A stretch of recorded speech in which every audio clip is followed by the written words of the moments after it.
आपने कभी भांग की खेती होते हुए देखा है? और क्या आपने सोचा है कि कभी भांग कैनाबिस जो हैं वो लॉक एंड की और टाइट सिक्योरिटी के बीच में रखी जा रही है? इस वीडियो के अंत तक ज़रूर जुड़े रहें। मैं आपको दिखाऊंगा किस तरीके से भांग की खेती की जा रही है और टाइट सिक्योरिटी जो है उस खेती को दी जा रही है। आखिरकार क्यों union minister doctor Jitendra Singh ने दौरा किया भांग की खेती का?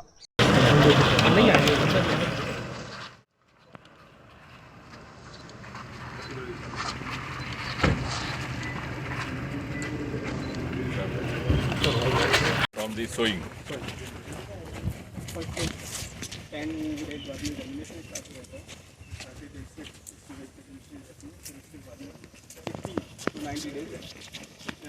वो एसिडिटी का ही अल्कलाइन हो जाएगा। नहीं तो वो डायरेक्टली कंज्यूम हो जाता है। सर उसको जितना आप ऐसे डायरेक्टली भी करते हैं लेकिन And I agree with you. It is a prohibited. Nobody. Otherwise, people will start cultivating it rampant and use it as for addiction purposes. So this is going to be a regulated cultivation for which we had to go through all these approvals. That's why it's taken about 2-3 years because we had to convince the authorities. First of all, the authorities were not aware whether this can be done because this is the first time we are taking up over here. So we had to give them some instances of places outside India, other places where it was being used for good purposes. Then after getting the approval for cultivation, which they did over here, which the field you see outside is cultivated. Now the next stage is even transportation is prohibited. Otherwise anybody, so to get approval for transportation, which they have got in principle, in a day or two they'll receive the order. And after we are through with that, we are able to carry that product to the lab.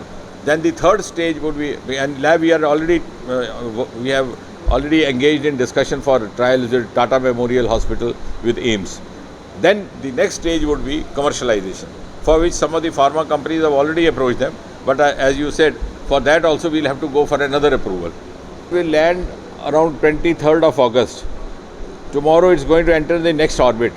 Actually what has happened is that after it was sent out on the 14th of July, its first major landmark was to get out of the Earth's orbit. That having got out of Earth's orbit, it has now entered into Moon's orbit. So when it comes out of the Earth's orbit, it starts rotating like this. When it is walking out of this Earth orbit, it is like this: a smaller circle, then a bigger circle, then a fourth circle. They call it firing orbits. And then after the largest circle, it goes out straight into the Moon's orbit. Then in the Moon's orbit, it takes a larger circle, then a smaller circle, then a smaller circle, comes closer, about 5-6 circles. This will be completed by first week of August. Finally, it will be very close in the innermost orbit of the Moon. Then it will take about 10 days to exactly locate the spot where it should ideally get landed in the southern polar area. And the landing approximately will happen on 23rd. As we have calculated today, it will be about 5:30 in the evening, but it could change because depending on the alignment of the planets. But it's going to be a huge. अभी सुना कि licence मिल गया, एक बड़ी उपलब्धि है। नहीं, मुझे लगता है कि बड़े गर्व की बात है और ये सबसे अपनी तरह का सबसे पहला प्रोजेक्ट देश भर में। और 2-3 तरह की उपलब्धियां इससे हमें नसीब होंगी। एक तो इस सारे देश में इस पदार्थ का बड़ा दुरुपयोग होता है। ये जो भांग का प्रोडक्ट है, कैनबिस, ड्रग अब्यूज़ पंजाब और इस जम्मू कठुआ बेल्ट में, उसको किस प्रकार मानवता के हित के लिए इस्तेमाल किया जा सकता है, ये भी एक बात प्रमाणित होगी। और ये जो औषधि यहाँ पर डेवलप होगी, ये इसका उपयोग देश भर में नहीं विदेश में भी किया जाएगा। पेन के लिए, दर्द के लिए, मैलिग्नेंसी, कैंसर के लिए, डायबिटीज़ में, डायबिटिक न्यूरोपैथीज़ के लिए, जहाँ नर्व इंजरीज़ हों वहाँ, और ये एक्सपोर्ट क्वालिटी होगा। तो मोदी जी जो अक्सर हमें आह्वान करते हैं आत्मनिर्भर भारत का, उस मापदंड पर भी ये पूरा उतरेगा। साथ ही साथ हमने एक प्रयास किया कि होलिस्टिक अप्रोच, कि हर चीज़ केवल सरकारी दायरे में संभव नहीं है और रखनी भी नहीं है, क्योंकि अगर हमें आगे इससे विकसित होना है तो सबको सामूहिक तौर पर प्रयास करना पड़ेगा। जैसे मोदी जी ने कहा कि नागरिक की भी भागीदारी ज़रूरी है, इसमें भी उस चीज़ को एक बार प्रमाणित करते हुए प्राइवेट कोलैबोरेशन, और वो भी कनाडा की एक एजेंसी, क्योंकि यहाँ पर हमें उस समय उपलब्ध नहीं था इस तरह का कोई साधन, उनका यहाँ योगदान रहेगा।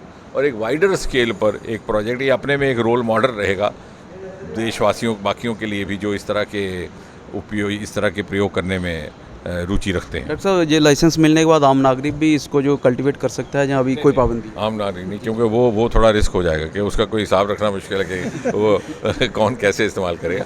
अभी लाइसेंस इनको मिला है कल्टीवेशन का, और इन्होंने कल्टीवेशन कर दिया। आपने देखा ये सारे खेत लहर आ रहे हैं, ये सारे भांग के खेत हैं, तो अब इसको डीरेगुलेट नहीं कर सकते क्योंकि इसमें बहुत जिम्मेवारी के साथ इनको लाइसेंस दिया गया। इसके बाद अब इनको दूसरा लाइसेंस चाहिए था ट्रांसपोर्टेशन का, इसको लेके ट्रायल वगैरह करने, क्योंकि ये ऐसा प्रोडक्ट है कि इसकी ट्रांसपोर्टेशन भी नहीं कर सकते। अगर आप भांग लेकर के ट्रक में ले जाएंगे तो पुलिस रास्ते में आपको कार्रवाई करेगी। तो उसके लिए भी अब इनको परमिशन दी जा रही है। फिर तीसरी स्टेज आएगी जब इसको मार्केट में ले जाएंगे, फार्मा कंपनीज के माध्यम से इसकी टैबलेट्स, कैप्सूल्स, इंजेक्शन डेवलप होंगे। Director CSIR IIM Jammu Zabir Ahmad साहब मेरे साथ हैं। और मैं बता दूं आपको कि अभी भंग कैनाबिस से जो है वो इकोनॉमिक डेवलपमेंट तो होगी ही, उसके साथ साथ जो है मेडिकल की फील्ड में फ़ायदा मिलेगा। मेरे साथ आप देख सकते हैं डायरेक्टर साहब के साथ, आप पीछे एक बड़ा फील्ड, और इस फील्ड में जो है भंग को उगाया गया है। सर, कैसे देखते हैं इस बदलाव को? जहाँ लोग पहले कतराते थे, अभी आप खुद ही इस चीज़ को जहाँ पे प्लांटेशन कर रहे हैं।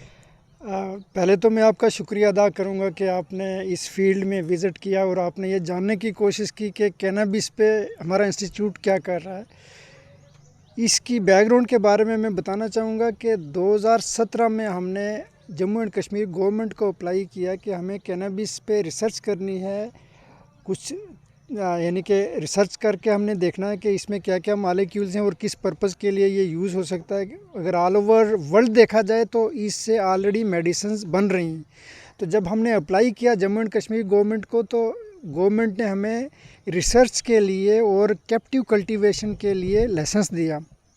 जब हमें लाइसेंस मिला तो हमने इस फील्ड में जो 1 एकड़ लैंड है ये पूरा, इसमें हमने एनक्लोजर लगाया पूरा कैप्टिव कल्टीवेशन के लिए तैयार करके लैंड। और हमने ये जो आप ये फील्ड देखेंगे, हमने कैनाबिस लगाया। और हमारे साइंटिस्ट जो थे, जो केमिस्ट्री के लोग जो थे, जो फार्माकोलॉजिस्ट जो थे, उन्होंने क्या किया कि पहले तो एक्सट्रैक्शन की, एक्सट्रैक्शन के बाद मॉलिक्यूल्स आइडेंटिफाई किए जो ऑलरेडी नॉन मॉलिक्यूल्स हैं, रेस्ट ऑफ द वर्ल्ड में वो यूज़ हो रहे हैं। तो हमने ये कोशिश की कि हम यहाँ भी इनकी टेस्टिंग करके देखें। और हमने as per license, as per permission, हमने बेसिक रिसर्च जो है वो आज की डेट में कंप्लीट कर लिया।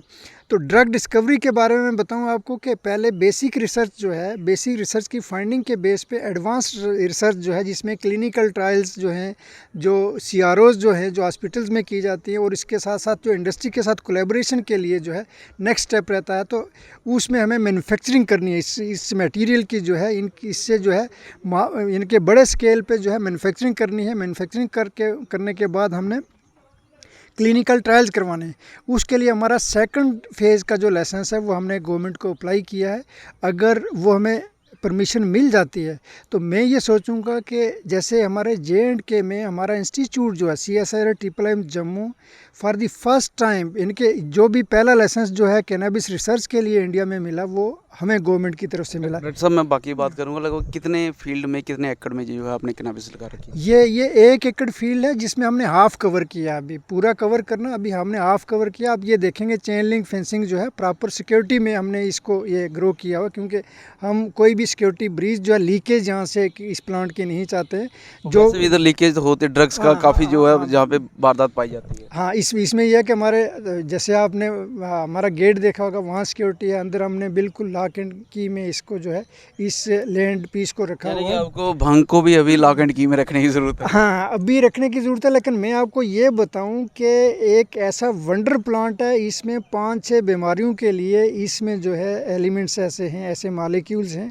और अभी तक जैसे अगर कैंसर में जो पेन होती है, टर्मिनल कैंसर जो पेशेंट्स जो होते हैं, उनमें जो सीवियर पेन होती है, उस पेन को ख़त्म करने के लिए, मैनेज करने के लिए इसमें दवाई मौजूद है। इसके साथ साथ एपिलेप्सी के लिए, इनके अलग अलग डिजीज़ के लिए इसमें मॉलिक्यूल्स हैं। और इंडिया में अभी तक कोई भी ऐसा प्रोडक्शन जो है मास स्केल पे नहीं हुआ कि हम इन मॉलिक्यूल्स के लिए सेल्फ सफिशिएंट हो सकें। अभी तक जो भी मॉलिक्यूल्स आते हैं इन बीमारियों के लिए, वो बाहर से आते हैं। जो आप जानकारी हमसे साझा कर रहे हैं, नो डाउट की वो काफ़ी बेहतरीन जानकारी और कहीं ना फ्यूचरिस्टिक दिखती है, लेकिन आम जनता कैसे अपने आप को इसके साथ जो है लिंक करे? भंग का नाम लेके तो नशाखोरी याद आता है, नशाखोरी की जो है वो चीज़ें जहन में आती हैं, लेकिन कैसे लिंक करें? बिल्कुल बिल्कुल, आपने बिल्कुल सही कहा कि ये भंग का आज तक, जैसे कोई भी कहेगा कि भंग ग्रो कर रहा या ग्रो हो रही है किसी की फील्ड में, अगर किसी फार्मर की फील्ड में अगर वाइल्ड कंडीशन में भंग ग्रो होगी, उसको भी परेशानी हो जाती है कि कल को कोई यहाँ से जो चोरी करेगा या कुछ लेके जाएगा तो हमारी कहाँ पुलिस आ जाएगी? हाँ, पुलिस आ जाएगी, यानी कि वो बड़ी परेशानी होगी। तो मैं आपको ये बताऊं कि अभी हमें इसमें सोसाइटी में अवेयरनेस लाने की ज़रूरत है, और हम इंस्टीट्यूट की तरफ से हमने ये प्लान बनाया कि हम एक जॉइंट वर्कशॉप करें। जैसे अभी थोड़ी देर पहले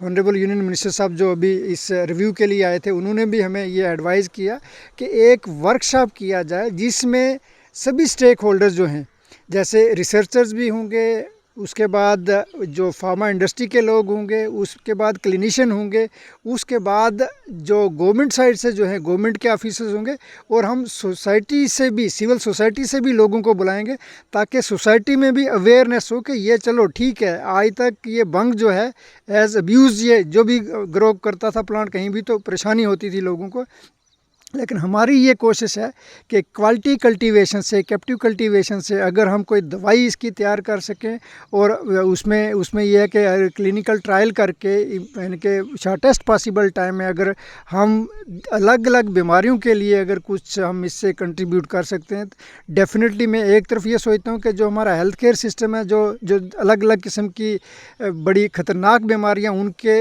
लिए कुछ इलाज के लिए करेंगे। दूसरी साइड में आपको बताऊँ कि for example Jammu and Kashmir में हमें लाइसेंस बेसिक रिसर्च के लिए मिला, और इसके साथ साथ अगर मैन्युफैक्चरिंग के लिए और ट्रांसपोर्टेशन के लिए लाइसेंस मिलेगा तो यहाँ लोकल इंडस्ट्रियल सेटअप हो सकता है, जो वैसी इंडस्ट्रीज़ जो इसके बैचेस बनाना चाहेंगी, मैन्युफैक्चरिंग करना चाहेंगी, वो यहाँ प्लांट लगाएंगे। तो कहीं ना कहीं इनडायरेक्टली जो है लोकल लोगों को उस तरीके से फ़ायदा होगा कि एम्प्लॉयमेंट, इकोनॉमिक जनरेशन, कुछ ना कुछ उनको जैसे आप कह रहे हो, जहाँ हेल्थ सेक्टर में तो फ़ायदा मिला है, इकोनॉमिकली भी साउंड होने का फ़ायदा मिलेगा। बिल्कुल बिल्कुल, इसमें ये हमारा ऑब्जेक्टिव है, और हम ये करना चाहते हैं कि एक बार यानी कि ये हमारा लाइसेंस जो है गवर्नमेंट की एक्टिव कंसिडरेशन में है, और फाइनली अगर ये लाइसेंस मिलता है तो we will call MNCs from outside country और ऑल ओवर इंडिया से बुलाएंगे, यहाँ उनके साथ डेलिब्रेट करेंगे, हम अपनी रिसर्च को डिमॉन्स्ट्रेट करेंगे, और उनको हम ये गाइड करेंगे कि ताकि वो लोकल ऐसे यूनिट्स लगाएं।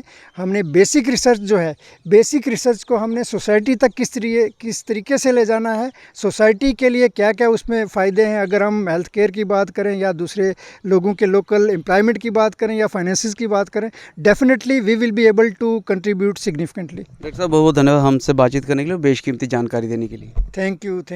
तो आपने सुना किस तरीके से अभी भांग कैनाबिस के रास्ते, जहां हेल्थ केयर जम्मू कश्मीर का रबस्ट होने जा रहा है, वहीं इकॉनमी की बात करूं तो वो भी रबस्ट होगा, और सबसे ज़्यादा फ़ायदा लोकल्स को मिलेगा, सोशो इकोनॉमिक जो है वो डेवलपमेंट होगी। हालांकि पहले जब मैंने इनसे बातचीत की थी लगभग 2 महीने पहले, तो इनको लाइसेंस नहीं था, अभी लाइसेंस है, मैन्युफैक्चरिंग और ट्रांसपोर्टेशन के ऊपर भी बातचीत कर रही है। लेकिन बड़ी बात ये है कि इस समय एक बदलाव आ रहा है, उस बदलाव में कैनाबिस यानी भांग जो पहले नशाखोरी के लिए जानी जाती थी, अभी एक घातक बीमारी, कैंसर, नीरों की बीमारी, उन सारी चीज़ों के लिए जानी जाएगी, और वो जो दवाई है, वो जो मेडिसिन है, वो कहीं और नहीं जम्मू कश्मीर से बनेगी। मिंट रेवोल्यूशन के बाद लेवेंडर, और लेवेंडर के बाद अभी कैनाबिस रेवोल्यूशन जो है वो जम्मू कश्मीर से चल रहा है। आप इस बदलाव को कैसे देखते हैं? अपनी वैल्यूबल राय ज़रूर कमेंट सेक्शन में